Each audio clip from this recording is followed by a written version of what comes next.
To jest scena ze środka Matrixa, którą prawie wszyscy pomijają. Elegancka restauracja wygenerowana przez komputer. Przy stole siedzi mężczyzna w skórzanym płaszczu. Nazywa się Cypher i od prawie dekady zna prawdę. Wie, że ten świat za oknem jest symulacją. Wie, że jego prawdziwe ciało leży w kapsule, podłączone kablami do maszyny. Widział rzeczywistość na własne oczy. Jadł jej breje, marzł w jej korytarzach. Naprzeciwko niego siedzi agent systemu. Cypher nabija na widelec kawałek steka, podnosi go do ust i mówi, że wie, że ten stek nie istnieje. Że jak go ugryzie, to Matrix powie jego mózgowi, że stek jest soczysty. Potem mówi zdanie, na którym stoi cały ten film. Ignorancja jest błogosławieństwem. I składa agentowi ofertę. Wsadźcie mnie z powrotem. Wymaszcie mi pamięć. Chcę być kimś ważnym, na przykład aktorem. I nie chcę niczego pamiętać.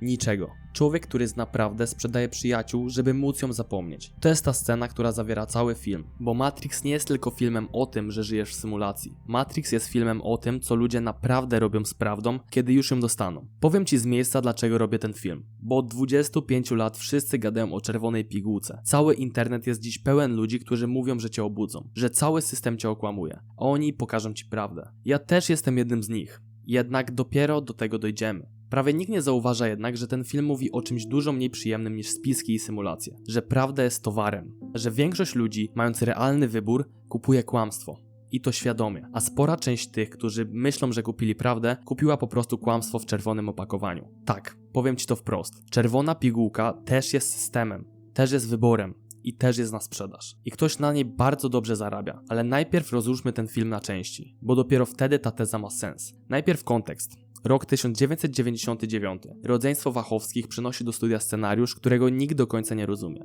Studio traktuje to jak akcyjniaka z kung fu i daje budżet z ograniczonym zaufaniem, a oni robią z tego przemyt filozofii na masową skalę. Dosłownie. W jednej z pierwszych scen Neo trzyma nielegalne programy w wydrążonej książce. Ta książka istnieje naprawdę. To symulakry i symulacja. Praca francuskiego filozofa Baudrillarda o tym, że nasz świat coraz bardziej składa się z kopii rzeczy, które nie mają już oryginału. Fachowcy kazali głównym aktorom przeczytać ją przed wejściem na plan. Do tego wynaleźli technikę filmowania, której nikt wcześniej nie widział. Ten słynny obrót kamery wokół zatrzymanej w powietrzu postaci. I pół roku katowali obsadę treningami kung fu, żeby aktorzy naprawdę walczyli. To nie jest film, który przez przypadek wyszedł na mądry. On był mądry z premedytacją. Tylko schował to pod strzelaninami i akcją tak dobrze, że połowa widzów do dziś niczego nie zauważyła. A sam film otwiera się sceną, która ustawia wszystkie zasady, zanim cokolwiek zrozumiesz. Obskurny hotel. Pokój numer 303. Do środka wchodzi oddział policji. Kobieta w czarnej skórze siedzi tyłem, przy laptopie. Policjanci krzyczą do niej. Ręce na głowę. Ona wstaje powoli i w następne 30 sekund rozkłada cały oddział w sposób, który łamie prawa fizyki. Zawisa w powietrzu, biegnie po ścianie, znika po dachach. Przeskakuje ulicę między budynkami.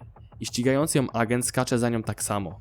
Zwykły policjant patrzy na to i mówi, że to nie jest możliwe. Potem Trinity wpada do budki telefonicznej, podnosi słuchawkę i rozpływa się w sygnale. Sekundę zanim rozpędzona ciężarówka miażdży budkę na płasko. Zapamiętaj tę budkę, bo w tym filmie do Matrixa wchodzi się i wychodzi przez telefon. I dzisiaj to już nie jest przypadek. Jednakże wrócę do tego na końcu. Zacznijmy od tego, kim jest Neo, zanim cokolwiek się wydarzy. Bo to jest pierwszy element, który łatwo przeoczyć. Za dnia nazywa się Thomas Anderson. Jest programistą w jednej z największych firm software'owych świata. Codziennie ma tę samą rutynę. Szary boks, szary garnitur, identyfikator na smyczy. Rano budzik, potem winda, potem 8 godzin przy ekranie, w budynku, w którym każde piętro wygląda na takie samo. I firma płaci mu dobrze. I o czasie. W zamian bierze wszystko, co ma najlepszego i mieli to na raporty, których nikt nie czyta. Jest w tym filmie scena, w której szef wzywa go na dywanik za spóźnienia i mówi mu wprost, że ma wybór. Albo od dziś siedzi przy biurku punktualnie, albo poszuka sobie innej pracy. I Anderson kiwa głową, jak my wszyscy kiwamy. Bo nocą ten sam człowiek siedzi przed komputerem i jest hakerem o pseudonimie Neo. Sprzedaje ludziom nielegalne programy z tej wydrożonej książki. Jeden z klientów mówi mu przy drzwiach: jesteś moim zbawicielem. Stary, jesteś moim osobistym Jezusem Chrystusem. Film puszcza to jako żart, ale to nie jest żart. To jest zapowiedź. I Anderson nie może spać. Coś go gryzie. Film nazywa to drzazgą w umyśle. Takie ciche, stałe poczucie, że ze światem jest coś nie tak. Tylko że nie umiesz powiedzieć co. Znasz to uczucie. Ja też je znam. Budzisz się, jedziesz do roboty, robisz swoje, wracasz, scrollujesz, zasypiasz i gdzieś pod spodem coś ci szepcze, że to nie jest możliwe, że to wszystko jest prawdziwe. Neo z tą drzazgą żyje od lat i szuka w tej sieci jednego człowieka, który podobno wie, co ona oznacza. Morfeusza. I pewnej nocy na ekranie jego komputera pojawia się napis, który sam pisze: obudź się, Neo.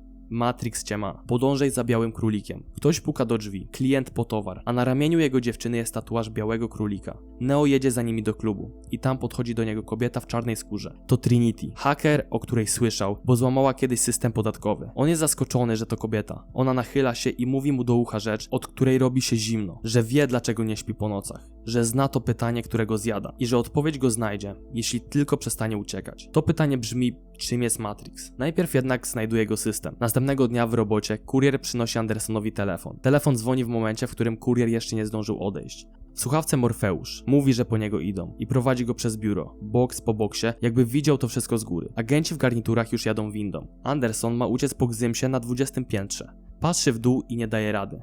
Zostaje aresztowany. I zaczyna się przesłuchanie, które łamie zasady świata. Agent Smith kładzie przed nim teczkę i mówi, że Thomas Anderson prowadzi 2 życia. W jednym płaci podatki i pomaga gospodyni wynosić śmieci, a w drugim popełnia przestępstwa internetowe. Jedno z tych żyć ma przyszłość, drugie nie. Proponują mu układ. Wydaj nam Morfeusza, a wyczyścimy ci kartotekę. Neo odmawia i żąda telefonu do prawnika. I wtedy jego usta zrastają się w gładką skórę. Agenci przyciskają go do stołu i wpuszczają mu w brzuch metalowego robala. Neo budzi się z krzykiem we własnym łóżku. To był tylko sen. Tylko że chwilę później dzwoni telefon i głos w słuchawce wie o wszystkim, co się przed chwilą wydarzyło. I dochodzimy do najsłynniejszej sceny w historii kina przełomu wieków. Stary hotel, burza za oknami i słynny skórzany fotel. Morfeusz spokojny, jakby czekał na to spotkanie całe życie. I mówi rzecz, którą warto przytoczyć prawie w całości. Że Matrix jest wszędzie. W tym pokoju, za oknem, w telewizorze. Że to świat, który nałożono ci na oczy. Żebyś nie znał prawdy. Jakiej prawdy? Pyta Neo. Takiej, że jesteś niewolnikiem. Że urodziłeś się w więzieniu, którego nie czujesz, ani nie dotkniesz. W więzieniu dla umysłu. I potem wyciąga 2 dłonie. W jednej niebieska pigułka. Weźmiesz ją i historia się kończy. Budzisz się we własnym łóżku i wierzysz w co chcesz wierzyć. A w drugiej jest czerwona. Weźmiesz ją i zostaniesz w krainie czarów. A ja pokażę ci, jak głęboko sięga królicza nora. I jest w tej scenie jedno zdanie, które wszyscy pomijają, a które jest uczciwsze niż cały dzisiejszy internet.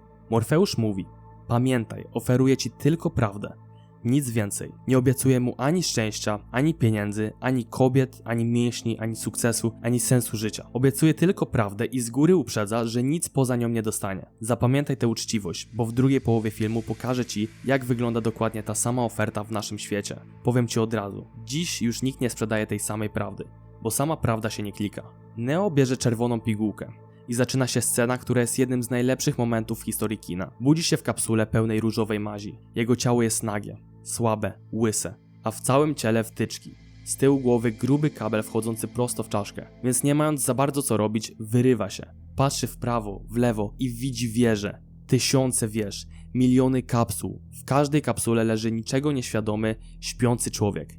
Cała ludzkość leży w słoikach, a nad nią latają maszyny ogrodnicy. Maszyna zauważa, że Neo się obudził. Podlatuje, odłącza go i spuszcza rurą w dół do kanału jak odpad. Stamtąd dopiero wyławia go załoga Morfeusza, a potem Morfeusz tłumaczy mu, co stało się ze światem. Na początku XXI wieku ludzkość stworzyła sztuczną inteligencję i zaczęła się wojna. Ludzie przegrywając spalili niebo, żeby odciąć maszynom energię słoneczną. Więc maszyny znalazły inne źródło. Nas. Ciepło i prąd ludzkiego ciała. Hodują ludzi na polach jak zboże.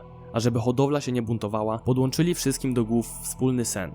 Symulację końca XX wieku. Zwykłe miasta, zwykłe prace, zwykłe życie. To jest Matrix. Morfeusz podnosi w tej scenie zwykłą baterię i mówi, że tym właśnie stał się człowiek dla systemu. Źródłem zasilania. A na statku Neo poznaje załogę. W tym 2 braci, którzy urodzili się już w prawdziwym świecie. Bez wtyczek w ciele. Mówią o sobie z dumą, że są w 100% naturalni. W tym świecie brak portu w czaszce jest powodem do dumy. Morfeusz pokazuje Neo zniszczony, prawdziwy świat i mówi te 4 słowa. Witaj na pustyni rzeczywistości. I tu zatrzymaj się na chwilę przy tej baterii, bo ona jest kluczem do drugiej połowy tego filmu. Krytycy od 25 lat śmieją się, że to jest bez sensu, że człowiek jako źródło prądu to słaba fizyka. I mają rację, ale zamień jedno słowo. Nie prąd. Uwaga. Przeciętny człowiek na Ziemi spędza dziś przed ekranami prawie 7 godzin dziennie. 7 godzin, w których jego skupienie, jego emocje i jego kliknięcia zasilają cudzy biznes. Największe firmy w historii nie sprzedają ci prawie niczego. One zbierają twoją uwagę i sprzedają ją dalej. Maszyny z filmu hodowały ludzi dla energii z ciał. Nasze hodują nas dla energii z głów. Pola kapsuł już istnieją, tylko każdy nosi swoją w kieszeni. I teraz szczegół, który robi z tej sceny coś więcej niż efekt. Neo pyta, dlaczego bolą go oczy? Morfeusz odpowiada, bo nigdy wcześniej ich nie używałeś. Facet ma 30 parę lat i właśnie pierwszy raz w życiu na coś naprawdę patrzy. Posiedź nad tym zdaniem chwilę, bo ono nie jest o oczach. Dalej robi rzeczy, które zna każdy, ale w każdej z nich siedzi coś, czego się nie zauważa. Wgrywają Neo umiejętność prosto do mózgu. 10 godzin sztuk walki bez przerwy, aż mówi zdanie, które przeszło do historii. Znam kung fu. Morfeusz bierze go na sparring do białego dojo i w trakcie walki krzyczy do niego rzecz, która jest esencją całego treningu. Przestań próbować mnie uderzyć i po prostu mnie uderz. Nie myśl, że jesteś szybki. Wiedz, że jesteś. A potem program ze skokiem. 2 wieżowce, przepaść między nimi. Trzeba skoczyć. Cała załoga ogląda i ktoś mówi półgłosem rzecz, którą łatwo przegapić. Nikt nie trafia za pierwszym razem. I Neo skacze. I spada. Wali się na asfalt. Nawet wybraniec zaczyna od gleby.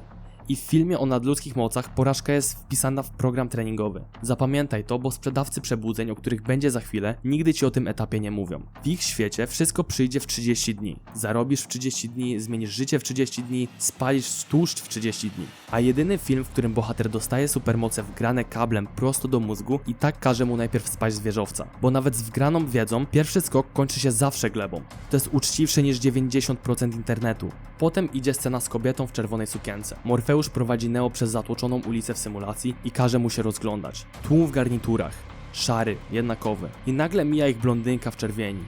Jedyna plama koloru w kadrze. Neo się ogląda, Morfeusz pyta. Patrzyłeś na nią.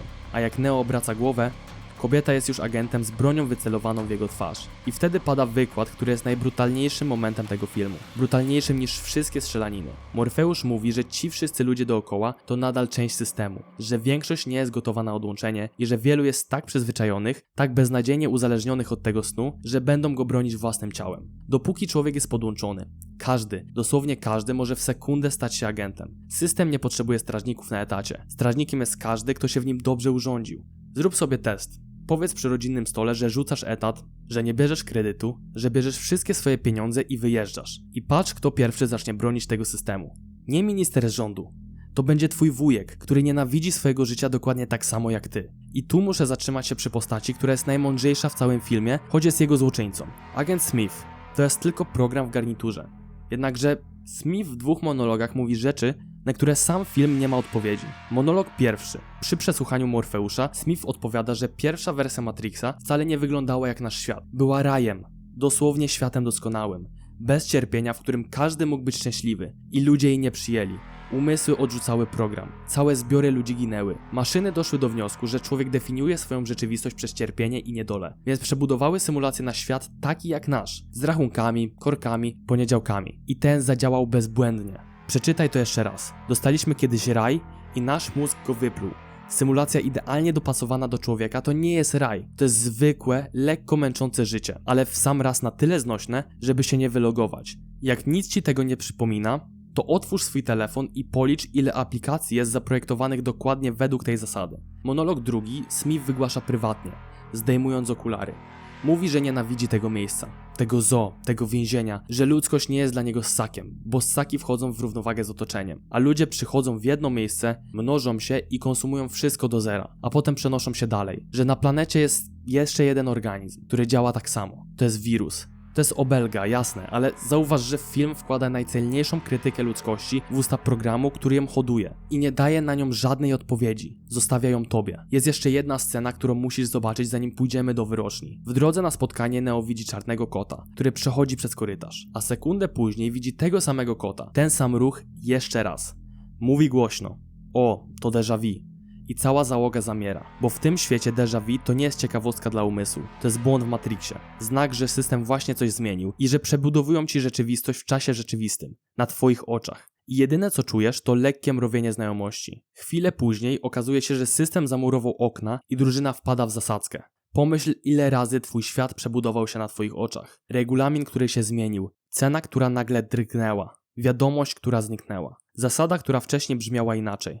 Poczułeś mrowienie, powiedziałeś dziwne i przewinąłeś dalej. Film mówi, że déjà vu to moment, w którym warto się zatrzymać. My w tym momencie odświeżamy stronę. Potem Morfeusz zabiera Neo do wyroczni. Do kobiety, która podobno widzi przyszłość. I ta scena jest sprytniejsza niż wygląda. Zwykła kuchnia, zapach ciasteczek, starsza pani pali papierosa, nad drzwiami napis po łacinie. Poznaj samego siebie. Wyrocznia patrzy na Neo i mówi mu, że bycie wybrańcem jest jak miłość. Nikt ci nie powie, że kochasz. Po prostu to wiesz.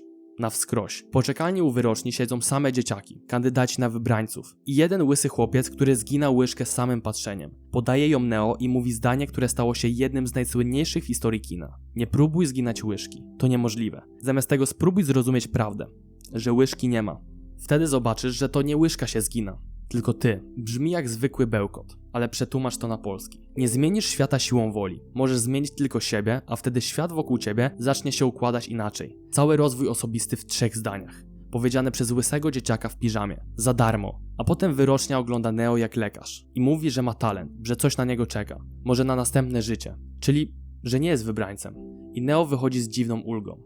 Dopiero na końcu filmu zrozumiesz, co naprawdę zaszło w tej kuchni. Nie powiedziała mu prawdy, powiedziała mu dokładnie to, co musiał usłyszeć, bo gdyby usłyszał, że jest wybrańcem, czekałby, aż moc przyjdzie sama. Po prostu moc miałaby mu spaść z nieba, a usłyszał, że nie jest. Więc kiedy przyszło co do czego, poszedł ratować Morfeusza nie dlatego, że wierzył w przepowiednie, tylko dlatego, że tak trzeba było zrobić. I nikt cię nie namaści. Nie przyjdzie mail, że możesz już zaczynać. Wybrańcem w tym filmie zostaje ten, kto przestał czekać na potwierdzenie z zewnątrz. I to jest jedyna przepowiednia, która się w nim spełnia. I wracamy do Cyphera, bo teraz jego scena ze stekiem jest w pełni zrozumiała. Cypher dostał kiedyś dokładnie to samo co Neo. Czerwoną pigułkę. Prawdę. Wolność. I po 9 latach tej wolności ma dość. Bo prawda okazała się zimna. To była breja zamiast zajebistego jedzenia. Dziury w swetrach zamiast garniturów.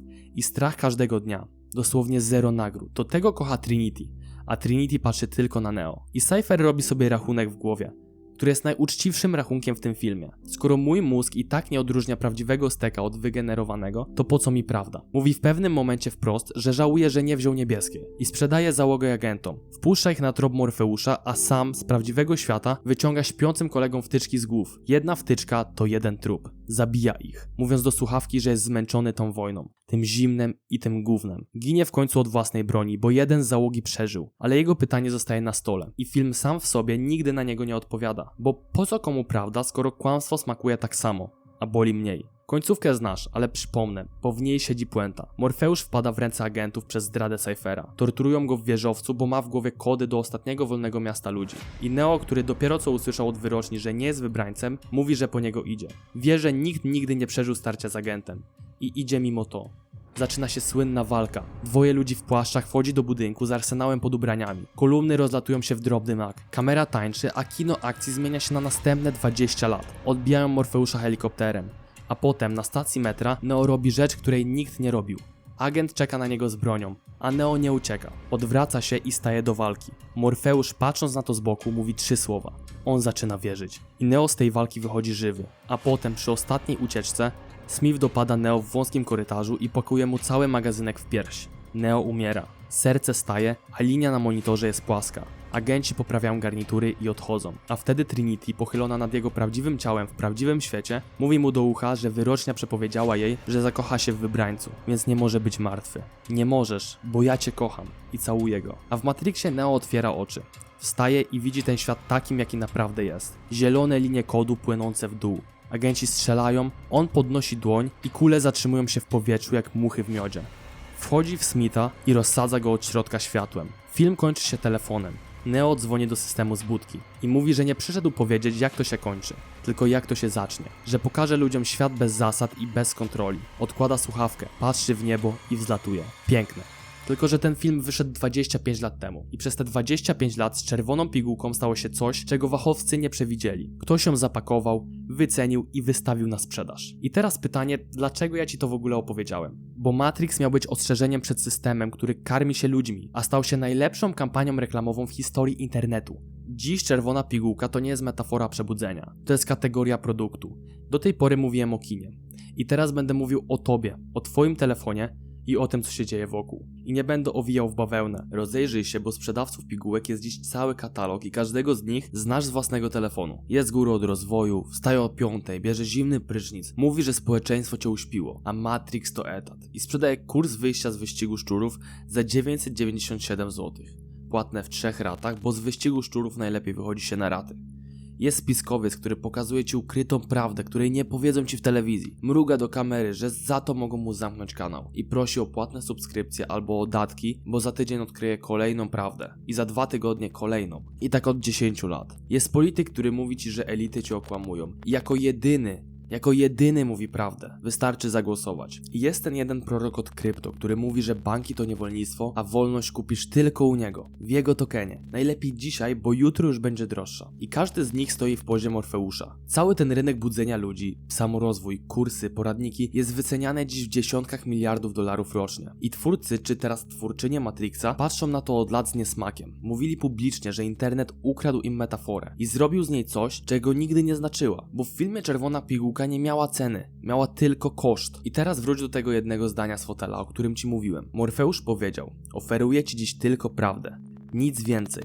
Zimną, niewygodną i nic ci po niej nie obiecuję. A teraz posłuchaj, co obiecują dzisiejsi sprzedawcy przebudzenia. Wszystko. Pieniądze, wolność, kobiety, mięśnie i sens. Czyli dokładnie to, co obiecuje Niebieska Pigułka. Bo tam nie masz prawdy. Tam masz tylko i wyłącznie fajne rzeczy, które będą jedynie złudzeniem. I mimo wszystko to jest test, który dziś chcę ci dać, bo jest prosty i działa zawsze. Prawdziwa czerwona pigułka boli i czegoś od ciebie wymaga. Jak ktoś ci sprzedaje przebudzenie, po którym masz się poczuć lepiej, mądrzej i wyjątkowiej od owiec dookoła, to trzymasz w ręku niebieską, pomalowaną na czerwono. Bo kłamstwo w czerwonym opakowaniu ma cechy produktu. I teraz ci je wyliczę, żebyś rozpoznał je z daleka. Po pierwsze, musi być prosta. Na wszystko jest jedna odpowiedź i jeden winny. Czy to jest system, czy to są elity, czy tak zwani oni. Prawda nigdy nie jest prosta. Po drugie, musi ci schlebiać. Ty jesteś przebudzony. Reszta to stado, reszta to owce, reszta to normiki. Zauważ, że Morfeusz nigdy nie mówi Neo, że jest lepszy od ludzi w Matrixie. Mówi, że sam był jednym z nich i dalej jest tą osobą. Po trzecie, musi wciągać jak serial. Co tydzień nowy odcinek, nowy spisek, nowa ukryta prawda, którą tamci chcą przed tobą zataić. I po czwarte, nie może się nigdy skończyć, bo obudzony klient przestaje płacić, więc przebudzenie musi być procesem bez mety, prenumeratą na całe życie. A prawdziwa prawda nie ma żadnej z tych cech. Jest powolna, nudna, skomplikowana. I najgorsze, każe ci coś zrobić. Zwykle to jest jedno, czego robić się nie chce. I zrób ten test na żywo, w 2 przykładach. Przykład pierwszy. Filmik, w którym młody milioner mówi, że szkoła to Matrix, etat to Matrix. On pokaże ci wyjście. Sprawdzamy. Czy jest prosto? Jest. Wszystkiemu jest winny system. Czy schlebia? Tak, bo jesteś jednym z mądrych, którzy to widzą. Czy wciąga? Wciąga, bo co tydzień jest nowy odcinek. Czy wymaga? Wymaga tylko podania numeru karty. Werdykt brzmi tak. To jest tylko kolejna niebieska pigułka, ale że w czerwonym opakowaniu. Przykład drugi. Lekarz, który mówi ci się, że masz się wysypiać, ruszać i mniej pić alkoholu. Więc sprawdźmy to. Jest to proste? Nie, bo każdy dzień to walka. Czy komukolwiek schlebia? W ogóle. Bo mówi, że problem leży w tobie. Czy wciąga? No nie, bo to jest nudne jak flaki z olejem. Wymaga czegoś od ciebie? Codziennie, bo musisz się pilnować. I werdykt jest tutaj prosty. To jest czerwona pigułka, ale jest za to cholernie ciężka do przełknięcia. Najprawdziwsza czerwona pigułka twojego życia leży na dnie. I nikt nie robi o niej filmików, bo nie da się jej opakować. Dlatego znam ludzi, którzy budzą się od 10 lat. Obejrzeli tysiące filmików o wychodzeniu z systemu. Znają każdy spisek, każdą aferę, każdego guru z imienia. I przez te 10 lat nie zmienili w swoim życiu nic. Ani roboty, ani nawyków, ani jednej rzeczy. Bo oglądanie przebudzenia daje dokładnie to samo poczucie, co przebudzenie. Tylko że bez ryzyka. Mózg dostaje nagrodę za samą wiedzę. Po co miałby jeszcze płacić za działanie? To jest kapsuła doskonała. Taka, w której śnisz, że już z niej wyszedłeś. Maszyny z filmu naprawdę by się nie powstydziły. I popatrz jeszcze raz na Cyphera, bo teraz widać go w pełnym świetle. Wszyscy mają go za zdrajcę, za tchórza, za tego złego. A Cypher jest po prostu klientem, który zwrócił produkt. Dostał prawdę bez opakowania. Gołą i zimną. Dokładnie taką, jaką obiecywał Morfeusz. I stwierdził, że woli tego sztucznego steka. Przynajmniej był uczciwy. Powiedział to na głos, do kamery i zapłacił swoją cenę. My robimy dokładnie to samo. Tylko po cichu i na raty. Wiemy, jak działa telefon i scrollujemy dalej. Wiemy, co jest w jedzeniu i zamawiamy. Wiemy, że kredyt na 30 lat to poniekąd smycz i podpisujemy. Bo wszyscy podpisują. Wiemy i wybieramy stek codziennie, małymi kęsami. I nie jesteśmy Neo. Jesteśmy Cypherem, który nawet nie musiał nikogo zdradzać, bo nas z kapsuły nikt nie wyciągał. I teraz muszę ci powiedzieć rzecz o sobie, bo bez niej ten film byłby ściemą. Ja też sprzedaję czerwone pigułki. Ten film jest jedną z nich. Mówię ci, że świat cię okłamuje i że pokaże ci prawdę. I żyję z tego, że ty to oglądasz. Jestem częścią rynku przebudzeń, o którym właśnie ci opowiedziałem. I nie mam jak z niego wyjść, bo to jest moja robota.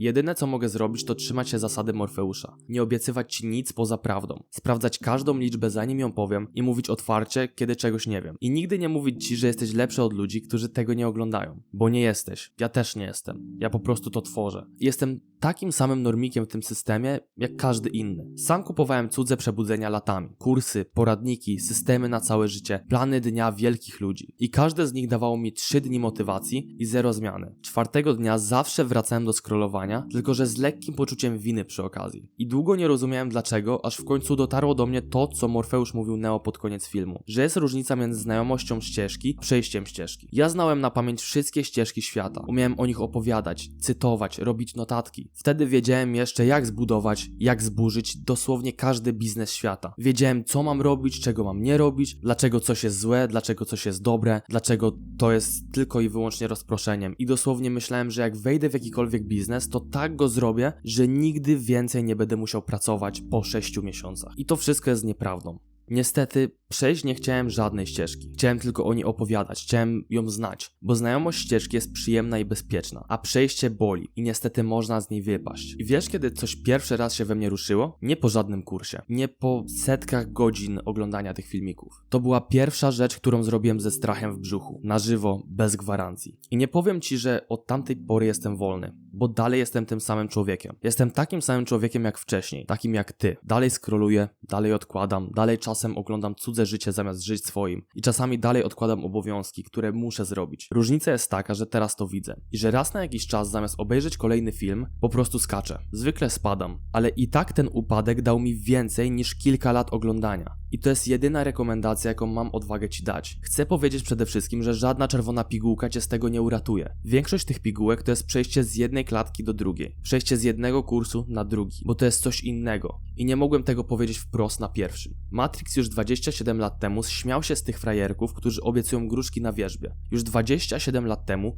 śmiał się i nazywał to, co dzieje się teraz. Ten współczesny Red Pill, ten ziomek, który mówi ci jak być mężczyzną, ten ziomek, który o wszystko obwinia kobiety, imigrantów, to, że twoja matka cię wychowała nie tak jak trzeba i to wszystko, żeby uczynić cię męskim. Red Pill jest kojarzony z męskością, ale to męskością nie jest. Posiadanie brody nie jest męskością. Posiadanie dziecka nie jest męskością. Posiadanie najpiękniejszej męskiej twarzy nie jest męskością.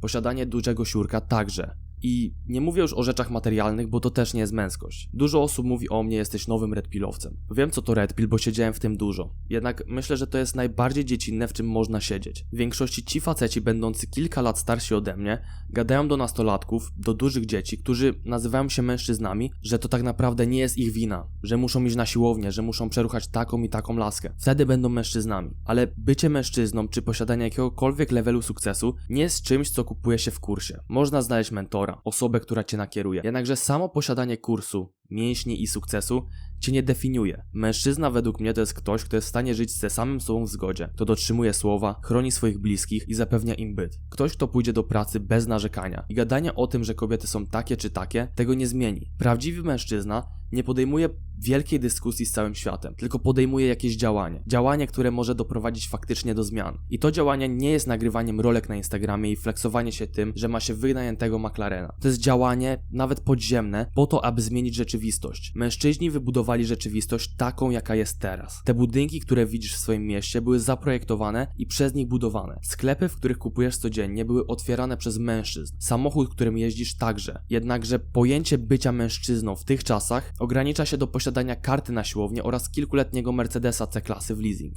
Mężczyzną się jest, a nie bywa. O bycie mężczyzną się walczy, tak jak o swój honor. I możesz powiedzieć co chcesz, ale zmiana nie stanie się magicznie w 30 dni po kupieniu kursu. Zmianę robisz swoimi działaniami i nimi udowadniasz, że jesteś godny życia, jakiego pragniesz. Nikt za ciebie tego nie zrobi. I mówię to w momencie, kiedy ludzie, których znam, siedzą i scrollują TikToka. Wolą leżeć i dosłownie przeglądać TikToka, zamiast cokolwiek robić. I co tydzień będę słyszał nowy pomysł. Ty, a może bym to zaczął. Czy kiedykolwiek zacząłeś i trzymałeś się tego tak długo, że było to dla ciebie niemożliwe, żebyś odniósł porażkę? Czy robiłeś coś w takiej ilości, że dosłownie cierpiałeś? Czy przytrafiło ci się coś mega bolesnego? Większość ludzi chce samochodu, formy, wyglądu, bez zmiany stylu życia. Jednak małe codzienne akcje definiują twoją przyszłość. Twoje Twojego wyglądu nie zdefiniuje jedna sałatka, którą zjadłeś, tylko codzienny reżim dietetyczny. Twojego stanu konta nie zmieni jedna transakcja na Forexie, tylko tysiące godzin nauki i małych inwestycji. Twojego statusu nie zmieni jedna duża rzecz, tylko tysiące małych decyzji. Tysiące dotrzymanych obietnic i tysiące godzin rozmów z ludźmi. Być może jedna sytuacja może zmienić twoje życie. Może być czymś, z czego jesteś znany. Jednakże Usain Bolt trenował kilkanaście lat, żeby pobiec niecałe 10 sekund. W życiu musisz naprawdę dużo rzeczy zepsuć, żeby być najlepszym. Zadać sobie dużo trudu, żeby coś się wydarzyło. Jeden kurs czy jeden filmik tego nie zrobi, bo sam musisz wykminić, co chcesz robić i jak to zrobić. I najlepsze jest to, że twój sukces to nie jest jakby jedna rzecz, która się stanie nagle, która stanie się przez jedną noc. To jest tysiące godzin, tysiące nagrań, tysiące godzin przerzuconej roboty, która dzieje się cicho, która dzieje się w twojej sypialni czy w miejscu, w którym pracujesz. I dopiero te akcje definiują tą jedną rzecz, która się stanie po kilku latach. To nie jest tak, że to magicznie przyjdzie po 3 miesiącach nofapu czy semen retention. Tak nie jest. To jest dopiero po kilku latach systematycznej pracy i faktycznie dokładnego i starannego projektowania swojego życia na podstawie akcji. I może coś o mnie w tym wypadku. Przez 4 lata próbowałem około 5 modeli biznesowych i czekałem kilka lat tylko po to, aby coś przyniosło mi dochód. Miałem biznes, w który wpakowałem kilka tysięcy złotych, przez który nie miałem co jeść, tylko po to, żeby mi nie wyszedł. Wpakowałem 10 lat w relację, w której okazało się, że cały czas jestem wyszydzany za plecami przez tę osobę, której mówiłem najważniejsze tajemnice. Miałem kiedyś kanał, z którego przez 1,5 roku działalności zarobiłem tylko 300 zł oraz przez pierwsze kilka miesięcy działalności gospodarczej zarabiałem po 1500 zł miesięcznie. Wtedy myślałem, że jestem bossem, bo zarobiłem 2000 zł w miesiąc i łaziłem patrząc na wszystkich z góry. I pamiętam, jak wtedy osoba mi bliska sprowadziła mnie na ziemię i na okres około 10 miesięcy zamknąłem się w pokoju w mieszkaniu moich rodziców i zacząłem nawalać filmy jak powalony. Nie będzie to łatwe i albo robisz coś źle, albo to jest kwestia twojego nastawienia. I uwierz mi, że takich historii mam jeszcze więcej, bo to nie są jedyne rzeczy, jakie mi się przytrafiły na mojej drodze życia. I nie mówię ci tego jako ktoś z góry, żebyś poczuł się gorzej, jakie jest twoje życie. Dużo osób myśli, kiedy próbuję im pomóc, że to jest jakaś kwestia obrazy, że to ja mam pokazać, jak ja żyję w swoim życiu i zobaczymy, jak będziesz starszy. Myślę, że to po prostu nieumiejętność przyjmowania krytyki i przyjmowania innej perspektywy. Ludzie, których próbuję lub próbowałem wyciągnąć z tego marazmu, na który oni narzekają, ciągle gadają: zobaczymy, co ty pokażesz, albo jakbym miał to, co ty, to też bym tak robił. Ale nikt nigdy nie spróbuje przemyśleć tego, sprawdzić, zepsuć coś. Nie potrafią usiąść i nie potrafią się nie poddawać. Po prostu siedzą i myślą, że będzie im to podane na tacy. Tak jak na tacy rozrywkę podaje im internet. I to nie jest łatwe. Prawie wszystko, co jest łatwe, jest niewarte, bo po coś jest to cierpienie. I tak jak w Matrixie, ludzie siedzą, bo masz jakąś formę cierpienia. Jednak cierpieć i tak będziesz. Czy teraz, czy później. I nie daję ci gwarancji. Nie daję ci gwarancji, że nie wejdziesz z jednego więzienia w drugie. To jest możliwe. Ja tak zrobiłem i prawdopodobnie robię to codziennie. Tylko że przez rzeczy, które zrobiłem, przez wiedzę, jaką nabyłem, mam jakiś wybór, żeby siedzieć w klatce ładnej czy brzydkiej. I gdyby ograniczać się do stwierdzeń, że życie to więzienie, to każda rzecz, w jakiej będziesz siedzieć, będzie więzieniem. Czy to etat, czy własna firma, czy jakieś przekonania, czy to brak przekonań, czy to życie naturalnie w zgodzie z naturą, czy to posiadanie kredytu na dom, czy cokolwiek. Każda tak zwana klatka ma swoje pozytywy i negatywy. Posiadanie dzieci może być dla wielu ludzi klatką, ale dla wielu ludzi może być to błogosławieństwo. Z jakimś kosztem. Posiadanie dziewczyny dla jednych to jest życie w miłości i zaufaniu, a dla drugich piekło, bo ogranicza ich wolność. I nic nie jest takie idealne. Polityk żyje w klatce wyborów. Piłkarz żyje w klatce kontraktu. Ryba w oceanie żyje w klatce oceanu, bo na ląd nie wyjdzie. I zawsze w życiu będziesz miał wybór, który będzie niósł za sobą jakiś koszt. Czy to odebranie wolności, czy to odebranie środków, czy to zabranie czasu. Zawsze nam to będzie towarzyszyć. Nieważne, co zrobimy. Więc trzeba ten Matrix wybrać świadomie i pod swoje upodobania i przekonania. I wracając do filmu, zadaj sobie za to pytanie: dlaczego ten film żyje już ćwierć wieku i nie chce umrzeć? Nie przez efekty. One się zestarzały. Przetrwał, bo każda epoka czyta go od nowa i każda znajduje w nim własne więzienie. W 99 ludzie widzieli w nim korporacyjny etat i telewizję. 10 lat później media społecznościowe. A my czytamy go w epoce, w której czerwoną pigułkę w końcu wyceniono, zapakowano i wystawiono na półkę obok innych. Film o wychodzeniu z systemu stał się produktem systemu i obawiam się, że to jest jego najtrafniejsza przepowiednia. Wszystko, co może cię obudzić, prędzej czy później będzie sprzedawane. Łącznie z tym filmem, łącznie z moim. I jeszcze jedno. Obiecałem wrócić do tej budki telefonicznej. Zauważ, że w tym filmie z symulacji nie wychodzi się przez magię, ani przez żadne supermoce. Wychodzi się z niej przez telefon stacjonarny. Przez najstarszą, najnudniejszą technologię w kadrze. Twarde łącze, kabel w ścianie i coś realnego, co łączy ze sobą dwa światy. Komórki służą do gadania. Wyjście musi być analogowe. Nasze wyjścia też takie są.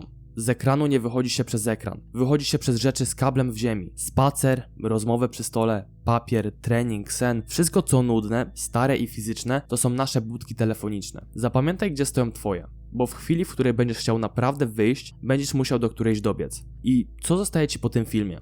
Zostają dwie postacie, które dostały tę samą prawdę. Cypher i Neo. I różnica między nimi nie polega na tym, że jeden wiedział więcej. Wiedzieli dokładnie to samo. Różnica polega na tym, co z tą wiedzą zrobili. Cypher z prawdy wrócił na fotel. Neo z prawdy wstał. Dosłownie fizycznie wyszedł z kapsuły na słabych nogach z bólem oczu, których nigdy wcześniej nie używał. I spadł z pierwszego wieżowca, z którego skakał. I to jest cała tajemnica tego filmu, ukryta w jednym obrazie. Przebudzenie to nie jest wiedza. Przebudzenie to jest stanie od stołu i powiedzenie dość. Nie zrobisz tego oglądając kolejny filmik czy przez słuchanie podcastu. Trzeba dosłownie wyjść i robić. Trzeba wyjść z tego życia. Trzeba wyjść z tej klatki i po prostu zacząć coś robić. I dlatego nie zakończę tego, jak kończą to sprzedawcy pigułek. Że teraz już wiesz, teraz jesteś wolny. Nie jesteś. Wiedza nic ci nie dała. Moja gadka też nie. Ona jest tylko kolejnym filmikiem w kolejce. Zamiast tego dam ci, co naprawdę siedzi w tym filmie. Jedno zdanie. Wybierz dziś jedną rzecz, o której od dawna wiesz. Od dawna wiesz, że jest prawdziwa. I jaką chcesz zrobić, a którą unikasz. Nie 10 rzeczy.